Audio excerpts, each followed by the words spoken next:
Assalamualaikum warahmatullahi wabarakatuh. Di sini saya akan menjelaskan mengenai bab Fazi. Sebelumnya saya Wardatus Ada, NIM 047. Jurnal yang saya review berjudul Penentuan Bantuan Siswa Miskin menggunakan Fazi Sukamoto dengan perbandingan rule pakat dan decision tree dengan studi kasus SDN 37 Bengkulu Selatan yang ditulis oleh Rio Landi Akbar, kemudian diterbitkan pada 2021. Untuk pendahuluannya, latar belakangnya yaitu terdapat UU, di mana setiap warga negara mempunyai hak yang sama untuk memperoleh pendidikan yang bermutu. Nah, pendidikan yang bermutu tersebut salah satunya yaitu dengan bantuan BSM, bantuan siswa kurang mampu, sebagai penunjang pendidikan yang berkualitas. Kemudian terdapat masalah yaitu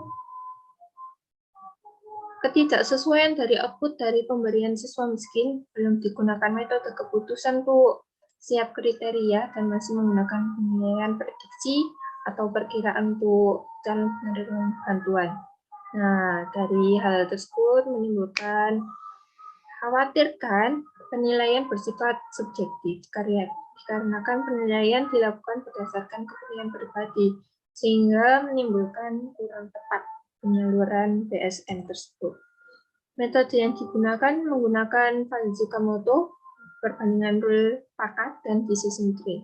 Decision tree sendiri itu pembentuk pohon keputusan yang berupa hasil nilai dan batasan rule yang terbentuk dari kriteria yang ada.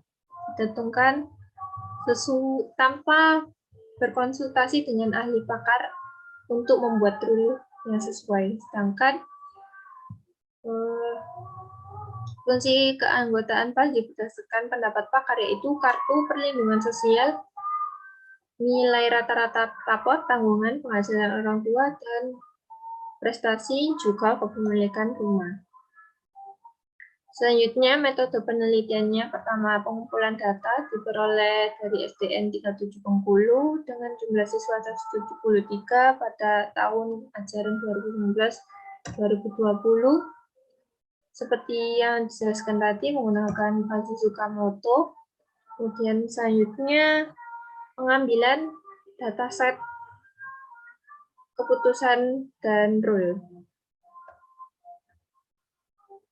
Datasetnya terdiri dari nama, nilai rata-rata rapot, KPS, penghasilan orang tua, prestasi, kepemilikan rumah, dan outputnya berupa BSM itu sendiri.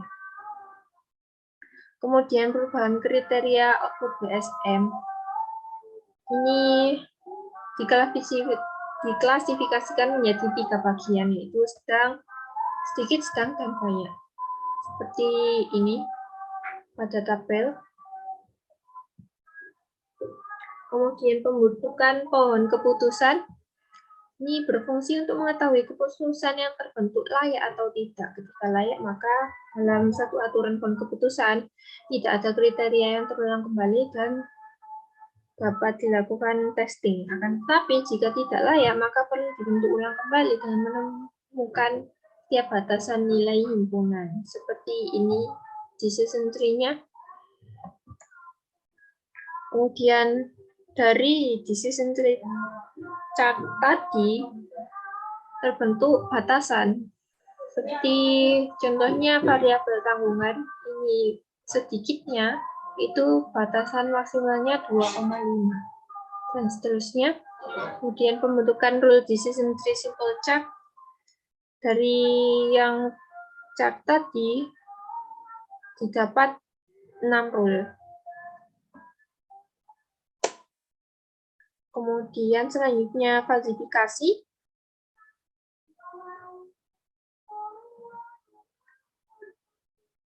Dikriteriakan seperti KPS, jika tidak punya maka 1, jika punya maka 2. Selanjutnya, rule yang terbentuk dari proses pembentukan nilai batasan rule pakar dan menghasilkan 10 rule pakar yang sesuai kriteria. Jadi terdapat 10 dengan if then PSM dapat dan tidak dapat. Selanjutnya variabel-variabel yang digunakan. Pertama ada variabel KPS. Sini dengan status tidak dan memiliki, tidak dan punya.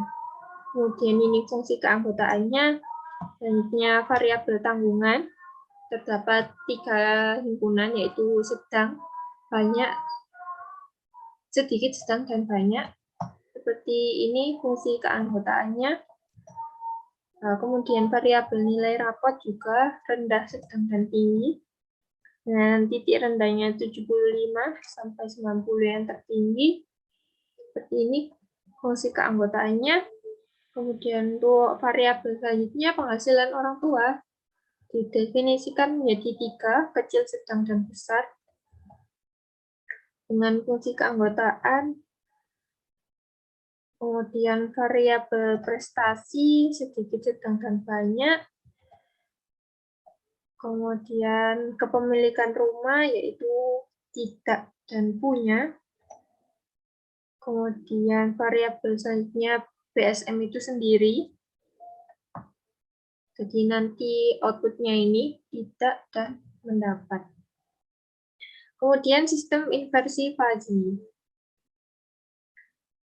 Sistem inversi metode fuzzy Tsukamoto dibentuk sebuah rule base atau basis aturan dalam bentuk sebab akibat. If dan selanjutnya derajat keanggotaan dihitung sesuai dengan aturan yang telah dibuat. Setelah diketahui nilai derajat keanggotaan masing-masing dari aturan fuzzy, dapat ditentukan nilai alfa predikat dengan cara menggunakan operasi himpunan. Kemudian selanjutnya defalsifikasi. Ini berupa outputnya menggunakan Tsukamoto rata-rata terbobot. Metodenya center average G-Falsifier. Kemudian didapatkan persamaan dengan Z sama dengan itu sendiri, defalsifikasi rata-rata terpusat sama dengan jumlah dari alfa tadi dikalikan dengan Z bagi dengan jumlah alfa. Selanjutnya hasil dan pembahasan. Menggunakan perhitungan manual, metode fuzzy Tsukamoto dengan rule yang terbentuk menggunakan decision tree simple chart. Seperti ini, yang tadi rule-nya. Yang pertama, penghasilan orang tua sebesar 3.500.000 dihitung seperti persamaan tadi, begitu juga dengan variabel lainnya. Kemudian selanjutnya aplikasi fuzzy, implikasi menggunakan fungsi min dengan mencari nilai Z dengan setiap aturan untuk aturan yang terbentuk menggunakan rule decision tree simple chart. Ini mencari nilai minimumnya, kemudian dicari Z dari rule if then PSM. Didapat Z1 sampai dengan 6. Kemudian hasilnya diperoleh menggunakan disfalsification rata-rata terbobot dengan persamaan Z sama dengan 1,5 per 1 sama dengan 1,5. Maksudnya dari perhitungan yang dilakukan jika nilai output kurang dari 1,5 maka outputnya adalah tidak dapat. Sebaliknya jika output lebih dari 1,5 maka outputnya mendapat. Sini mendapat BSM tadi ya. Kemudian analisis hasilnya dari data 75 siswa menggunakan perbandingan rule pakat dan decision tree dibandingkan dengan perhitungan jumlah data true positif, true negatif, false positif, dan false negatif. TP dihitung dari jumlah siswa dapat yang terklasifikasi mendapatkan, dan FN dihitung dari jumlah siswa tidak dapat yang diklasifikasi tidak mendapat.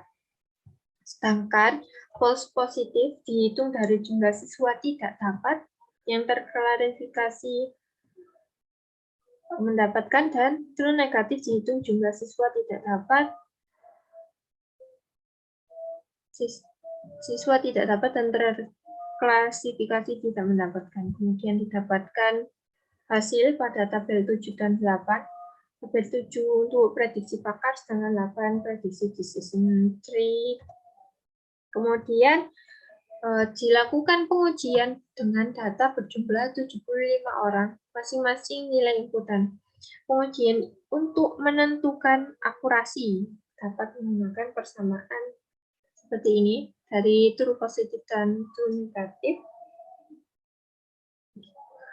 Kemudian dari perhitungan ini didapatkan hasil dari role pakar sebesar 72% dan decision tree-nya 76%. Maka dapat disimpulkan yang pertama, role pakar dan metode decision tree simple chart merupakan model basis aturan dalam penelitian ini yang berupa pohon keputusan dapat digunakan sebagai perhitungan dan menghasilkan output yang lebih tepat.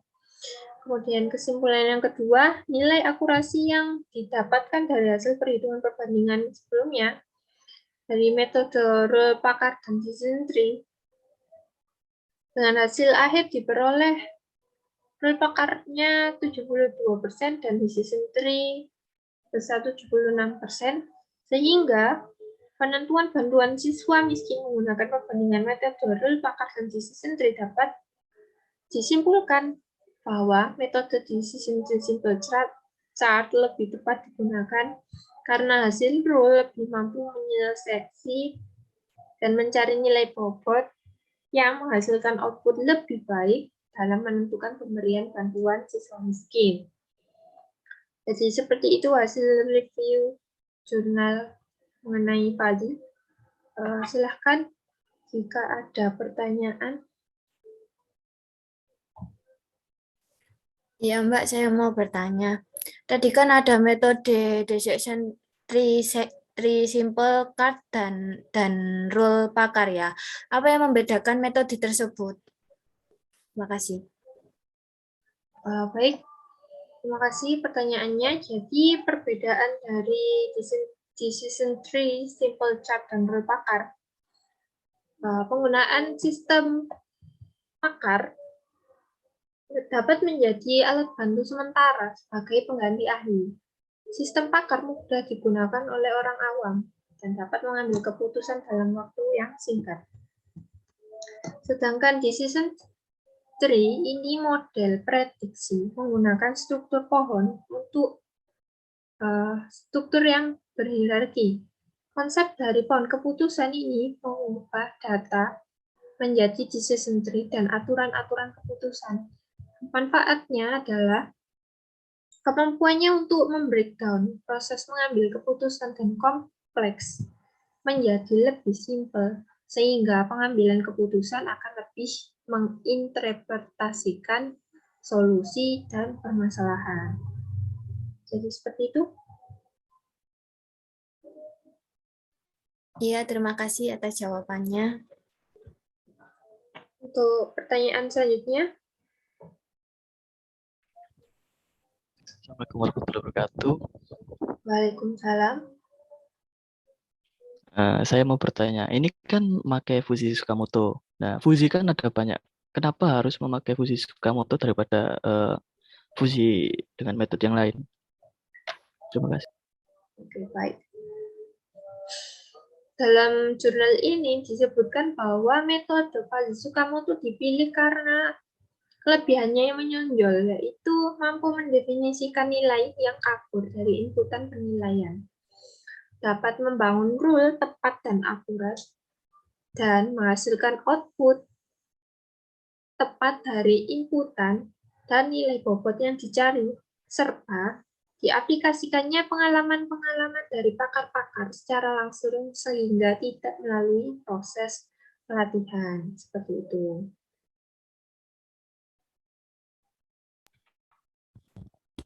Baik, jadi lebih akurat ya daripada metode yang lain. Terima kasih. Sekian yang dapat saya sampaikan. Mohon maaf. Wassalamualaikum warahmatullahi wabarakatuh. Waalaikumsalam warahmatullahi wabarakatuh. Waalaikumsalam warahmatullahi wabarakatuh. Assalamualaikum warahmatullahi wabarakatuh. Waalaikumsalam. Waalaikumsalam warahmatullahi wabarakatuh. Ini adalah hasil analisis paper saya yang berjudul Analisis Perkembangan Jumlah Wisatawan Menggunakan Metode Backpropagation, yang ada studi kasus di Provinsi Jawa Timur. Paper ini ditulis oleh Vera Mandailina, Siti Atika Rahmi, Selva Rizna, Zubaida, Sri Suryanti, dan saya Harudin.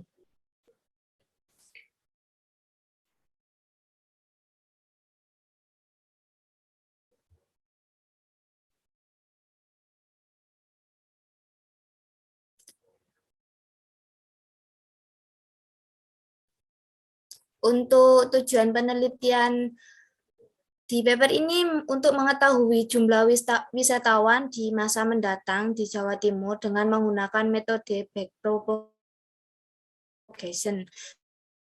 Parameter MSE, MSE, dan MAPE. Jenis penelitian ini adalah kuantitatif, deskriptif, atau parameter akurasinya yaitu MSE sebesar 1.633.800, RMSE sebesar 1.278,004, MAP sebesar 7,53168, dan regressi 9617. Pendahuluannya dari metode backpropagation, yaitu salah satu metode pelatihan terawasi pada jaringan saraf. Seperti ini kiri yang minimalkan output yang ditekan oleh output. Backpropagation memiliki beberapa unit yang ada satu atau lebih layar tersembunyi yang terdiri dari P unit serta M unit keluaran. Oleh karena itu, penelitian ini dilakukan dengan menggunakan metode backpropagation yang berbentuk mengetahui wisatawan yang akan berkunjung di Jawa Timur. Dari tersebut, untuk diterapkan pada proses prediksi jumlah kunjungan wisatawan Provinsi Jawa Timur dengan menggunakan aplikasi MATLAB berbasis GMFS. Untuk metode penelitiannya, dalam metode penelitian ini menggunakan kuantitatif deskriptif. Adapun data yang dipakai dalam penelitian ini adalah data time series periode tahunan selama 14 tahun, dimulai dari tahun 2000 sampai tahun 2020, yaitu data wisatawan. Dalam penelitian ini menggunakan parameter akurasi seperti mean square error (MSE), mean absolute percentage error (MAPE), dan root mean square error (RMSE) untuk melihat perbandingan atau akurasi training tersebut. Untuk metode penelitiannya, langkah-langkah dalam penelitian ini sebagai berikut, yaitu yang pertama, mengumpulkan data majemuk dari jumlah wisatawan yang datang ke Provinsi Jawa Timur. Untuk yang kedua, simulasi dari GMFS dengan metode backpropagation untuk data majemuk. Yang ketiga, menentukan hasil prediksi dari data tersebut. Dan yang keempat, menentukan nilai MSE, RMSE, dan MAPE dari data.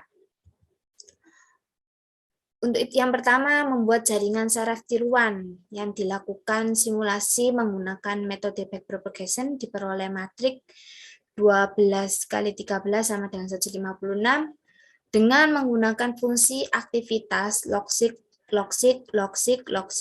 4 kali, layar hidden 1 sama dengan 10, layar hidden sama 2 sama dengan 5, dan layar output sama dengan 1. Dan dengan menggunakan metode training, train RP, max epoch sama dengan 1000, goal-nya sama dengan 0,001, learning rate-nya sama dengan 0,1 sampai 0,9. So, step-nya sama dengan 1. Untuk pada gambar di samping, ini merupakan arsitektur yang digunakan pada jaringan saraf tiruan dengan menggunakan layar input 156, layar hidden-nya 1 sama dengan 10 dan layar hidden 2 tambah 5. Yang kedua yaitu tabel uji coba. Terlihat bahwa hasil yang paling rendah dengan menggunakan learning rate 0,5 dengan menggunakan metode train RP dan fungsi aktivitas logsik 4 kali logsik terdapat nilai parameter akurasi terendah adalah MSE sebesar 1.633.800, RMSE sebesar 1.278,04 dan MAPE sebesar 7,53168. Dan ini merupakan gambar dari pendekatan data forecasting dan data aktual. Bisa kita lihat grafik pendekatan antara data aktual dan data prediksi saling mendekati, maka hasil prediksi yang dilakukan sudah cukup bagus. Untuk yang tabel 3 yaitu merupakan hasil prediksi. Berdasarkan tabel 3, hasil prediksi diperoleh peningkatan pada bulan April, yaitu sebesar 7 juta, bulan April 7.262.035, dan penurunan pada bulan Februari sebesar 220.909. Total keseluruhan prediksi pada tahun 2020 sebesar 224.678.35 pengunjung.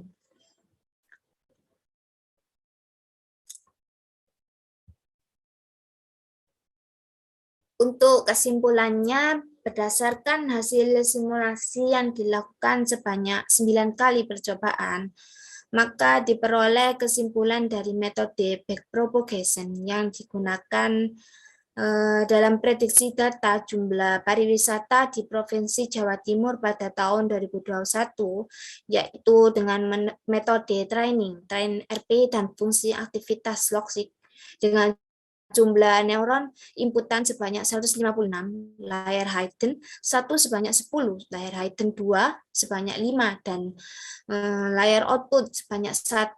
Adapun hasil prediksi data jumlah pariwisata yakni sebesar 224.670.835 pengunjung.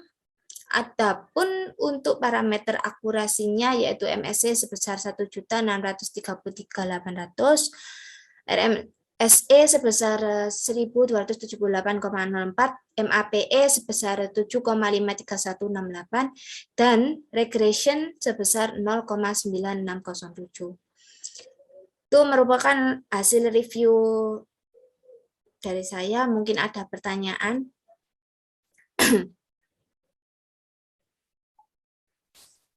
Ini waktu kali 9 menit. Kok link anyar mana ya? Semua presentasi terakhir. Baik, saya ingin bertanya. Iya, silakan.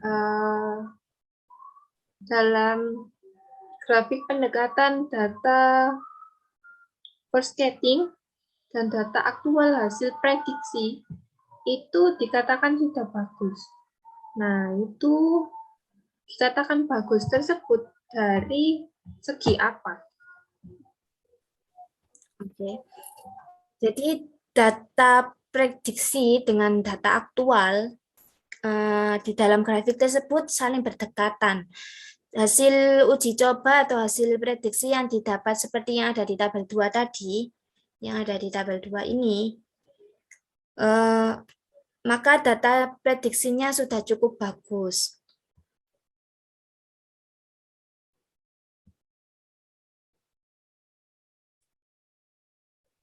Baik, terima kasih. Ya, sama-sama.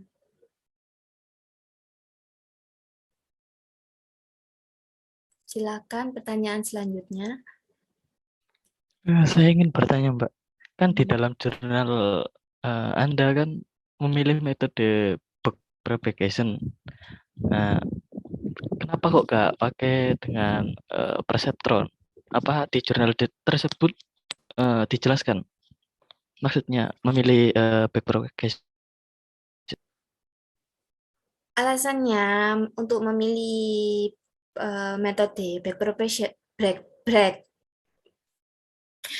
propagation itu merupakan proses pelatihan dan pengenalan metode dari Perceptron jauh lebih cepat dari metode back propagation. Tetapi dengan keunggulan arsitektur jaringannya, metode back propagation lebih baik dan akurat dari metode Perceptron dengan akurasi 86%.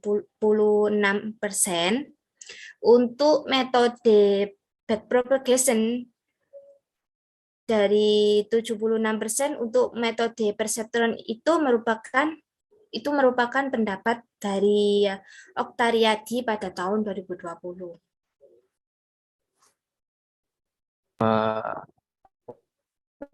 Baik, Mbak. Terima kasih. Sekian presentasi dari saya. Wassalamualaikum warahmatullahi wabarakatuh. Assalamualaikum warahmatullahi wabarakatuh.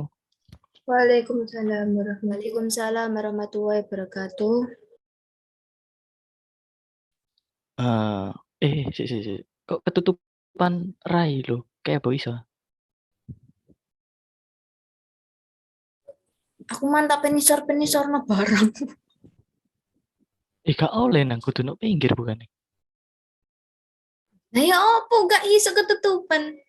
Engko BE Nah, teko makanya Alda. itu. Teko Alda iku, Abi. Gak apa-apa, Iya lanjut dah. aja. Oh, gak apa-apa. Saya tahu kan. Udah. Iki tak inggir gak apa-apa. Gak apa-apa. Iki kepotong separuh. Gak apa-apa kepotong. Duh. Pinggir DKN, loh. DKN bisa loh, Zat. Tandukur. Oh, dinggir. Oh, oke. Wah, aku mau coba tak Wes, geser-geser wongi. gak oleh formatnya. Ya wis. Gak apa-apa. Assalamualaikum warahmatullahi wabarakatuh. Waalaikumsalam Di sini warahmatullahi wabarakatuh. Di sini saya akan mereview jurnal tentang pengaturan menu makan harian bagi kesehatan balita menggunakan algoritma genetika.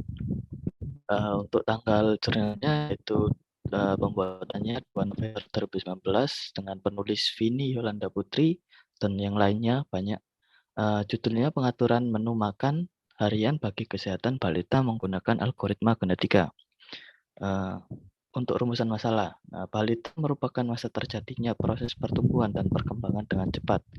Jika kebutuhan gizi balita tidak terpenuhi, maka dikhawatirkan tidak tercapainya pertumbuhan dan perkembangan yang optimal.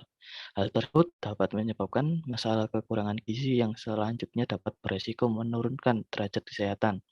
Berdasarkan hal tersebut, perlu dirancang sebuah sistem informasi untuk mengatur kebutuhan gizi pada kesehatan balita menggunakan algoritma genetika. Untuk metodologi penelitiannya, algoritma genetika merupakan salah satu bagian dari algoritma evolusi. Algoritma evolusi itu sendiri merupakan bentuk generik dari algoritma optimasi. Meta heuristik berbasis populasi yang menjadi subset dari komputasi evolusi. Dalam menu makan yang akan disusun, kromosom hanya akan mengkodekan jenis karbohidrat, protein, dan lemak. Untuk pengkodean kromosom disusun dengan mengandaikan bahwa masing-masing masakan adalah sebuah kromosom yang satu dengan yang lainnya berbeda, unik. Setiap masakan yang akan menjadi bagian dalam susunan menu dikodekan menjadi suatu nomor. Itu untuk pengkodean dalam algoritma genetika. Untuk flowchart itu sendiri mulai, lalu representasi kromosom, encoding, inisialisasi populasi, terus nilai fitness, seleksi, mutasi,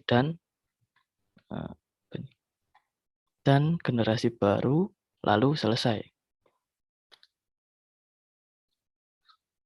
Selanjutnya untuk nilai fitnessnya, nilai fitness dari tiap individu makanan maka nilai gizi, nilai variasi, dan juga nilai harga dijumlahkan. Nilai fitness yang didapat dari tiap individu menggambarkan bagaimana kualitas dari suatu individu. Agar dapat mengetahui seberapa baik kualitas kromosom yang akan dihasilkan, fungsi fitness didapatkan dari hasil perhitungan total penalti yang berasal dari penalti kalori, karbohidrat, protein, dan lemak. Dan untuk rumus WIT itu sendiri yaitu 1/1 plus total penalti. Nah, untuk keterangan total penalti ini sama dengan penalti dari karbohidrat, protein, ditambah juga lemak. Untuk penalti karbohidrat yaitu dengan total karbohidrat dikurangi kebutuhan karbohidrat itu sendiri dan juga seterusnya. Untuk seleksinya, seleksi dilakukan dengan menggunakan metode ethylism selection, yaitu mengurutkan kromosom yang memiliki nilai fitness terbesar sampai dengan yang terkecil, kemudian memilih kromosom dengan nilai fitness teratas sejumlah ukuran populasi untuk dijadikan sebagai individu-individu pada generasi berikutnya. Untuk crossover, nah crossover ini atau bisa dikatakan perkawinan silang bertujuan menambah keanekaragaman string dalam populasi dengan penyilangan antara string yang diperoleh dari sebelumnya. Untuk crossover satu titik atau one point crossover, pada crossover dilakukan dengan memisahkan suatu string menjadi dua bagian dan selanjutnya salah satu bagian dipertukarkan dengan salah satu bagian dari string yang lain yang telah dipisahkan dengan cara yang sama. Untuk probabilitas crossover adalah 0,5, berarti probabilitas crossover-nya adalah 0,5 yang diharapkan 50% dari total kromosom akan mengalami crossover. Dan untuk mutasi, mutasi itu sendiri merupakan salah satu proses reproduksi yang menciptakan generasi baru dengan memodifikasi satu atau lebih nilai gen dalam suatu kromosom dengan suatu nilai acak. Proses mutasi dilakukan dengan menggunakan reciprocal exchange mutation, yaitu memilih satu induk kromosom yang akan dimutasi dan memilih dua posisi secara acak dari kromosom. Untuk probabilitasnya adalah sebesar 0,3. Untuk menghitung kebutuhan kalori balita, nah ini dengan cara kebutuhan kalori sama dengan 1000 ditambah dalam kurung 100 dikali usia balita itu sendiri. Untuk menghitung estimasi kebutuhan gizi pada balita, yaitu untuk kebutuhan protein, itu sama dengan 10% kali total energi harian, ditambah 4 sama dengan dikali gram. Nah, untuk itu saya skip dulu untuk hemat waktu. Sumber makanan berdasarkan zat gizinya. Nah, seperti tabel di bawah, ada sumber makanan yang mengandung karbohidrat, makanan yang mengandung lemak, dan mengandung protein. Untuk hasil dan pembahasan, pada penelitian ini data yang digunakan untuk melakukan optimalisasi komposisi makanan pada balita usia 2-5 tahun berdasarkan berat makanan dan kalori yang dibutuhkan untuk pertumbuhan pada balita. Nah, untuk ini untuk jenis kelaminnya perempuan, umurnya 2 tahun, 13 kilo untuk berat badan dan tingginya 91 cm. Dan di sini untuk menghitung kebutuhan zat gizi per hari. Menghitung kebutuhan kalori besarnya kebutuhan kalori dengan menggunakan persamaan ke kebutuhan kalori, yaitu 1000 ditambah 100 dikali umur balita yang tadi. Jadi umur balitanya kan 2, 1000 ditambah 100 kali 2 tahun sama dengan 1200 kalori. Dan begitu juga untuk menghitung karbohidrat, protein, dan lemak juga seperti yang ada di samping. Untuk menghemat waktu kita lanjutkan. Untuk representasi kromosom encoding. Kromosom yang dibentuk menggunakan representasi dengan bilangan integer untuk setiap jenis makanan. Satu kromosom terdiri dari 9 gen yang menyatakan jenis makanan yang mengandung karbohidrat dan lemak. 3 gen utama menunjukkan makan pagi, 3 menunjukkan makan siang, dan terakhir menunjukkan makan malam. Makan sumber karbohidrat direpresentasikan pada gen 1, gen 4, dan gen 7. Begitu juga dengan seterusnya bisa dilihat di tabel yang di bawah gambar 2 contoh kromosom itu. Lanjut, inisialisasi populasi. Inisialisasi populasi dibentuk dengan membangkitkan sebanyak 10 pada sejumlah kromosom pertama pada awal penyusunan atau generasi pertama. Inisialisasi populasi awal dilakukan secara acak atau random. Dan contoh tabelnya seperti di bawah, jadi kita acak dulu untuk populasi awalnya. dan menghitung nilai fitness. Komposisi makanan mengandung zat gizi yang telah ditentukan pada tabel sebelumnya, yang tabel tadi untuk makanan, karbohidrat, dan lain-lain, berdasarkan total zat gizi yang terkandung pada menu makanan, kandungan kalori yang diberikan sebesar 987,3 kalori, karbohidrat sebesar 105,2 gram, protein 23,6 gram, dan lemak sebesar 22,1 gram pada kromosom pertama. Dengan demikian, nilai penalti untuk setiap gizi didapatkan dengan menghitung selisih kebutuhan zat tadi pada balita dan total ketersediaan zat gizi dari menu makanan sebagai berikut. Bisa dilihat di bawah, penalti kalorinya 1.200 dikurangi jumlah kalori, yaitu 987 sama dengan 200, dan seterusnya, dan didapatkan nilai fitness berdasarkan rumus seperti tabel di bawah. Lalu crossover. Nah, crossover menggunakan satu titik atau one point crossover ini memisahkan satu kromosom menjadi dua bagian, dan selanjutnya salah satu bagian dipertukarkan dengan salah satu bagian dari string yang lain. Untuk menggunakan induk yang dipilih sebanyak 4 diambil dari nilai fitness pada urutan terbesar yang dimiliki. Nah, silangkan kromosom 1 dengan 2 dan kromosom 3 dengan 4, bisa dilihat di tabel di bawah. Dan untuk mutasinya, proses mutasi dilakukan dengan menggunakan reciprocal exchange mutation,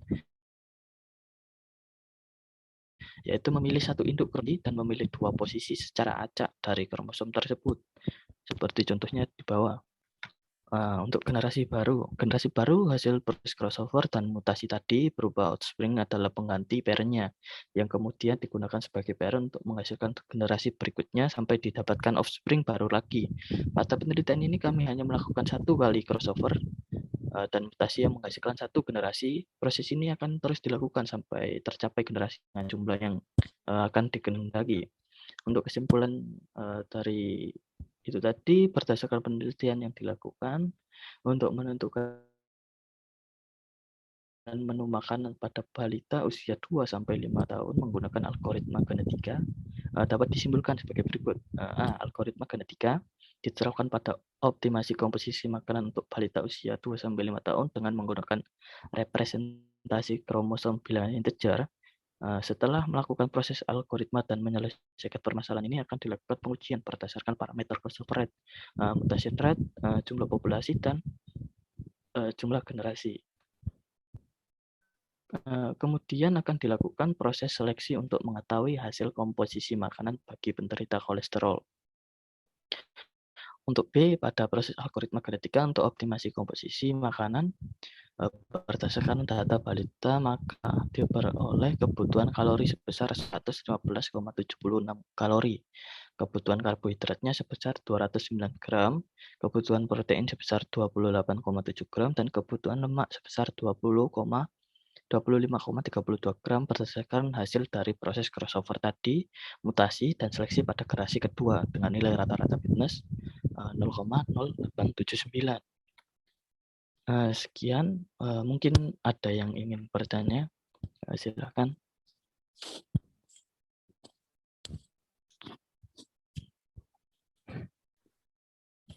Iya, saya mau bertanya.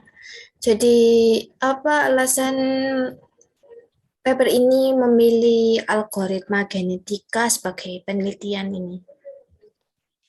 Terima kasih. Mengapa memilih algoritma genetika pada penelitian ini? Iya. Karena di dalam jurnal ini saya baca ada dua alasan.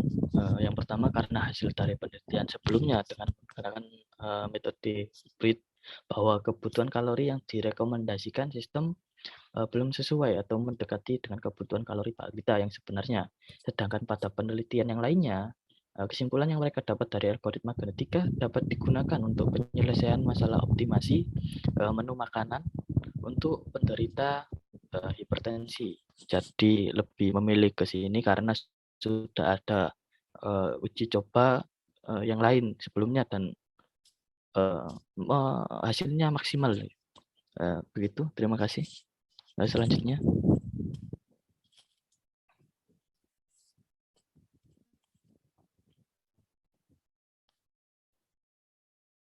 Baik, saya akan bertanya. Baik. Untuk tahap seleksi, itu menggunakan metode Attribution Selection. Nah, itu bisa dijelaskan? Untuk metode Ethelium Selection. Metode Ethelium Selection itu sendiri, yaitu dia itu mengurutkan kromosom yang memiliki nilai fitness yang terbesar sampai dengan yang terkecil, jadi diurutkan dulu.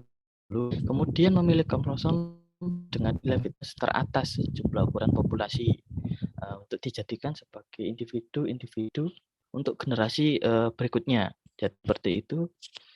Terima kasih. Jadi sekian dari saya mereview jurnal untuk kebutuhan balita. Terima kasih. Assalamualaikum warahmatullahi wabarakatuh. Waalaikumsalam warahmatullahi wabarakatuh.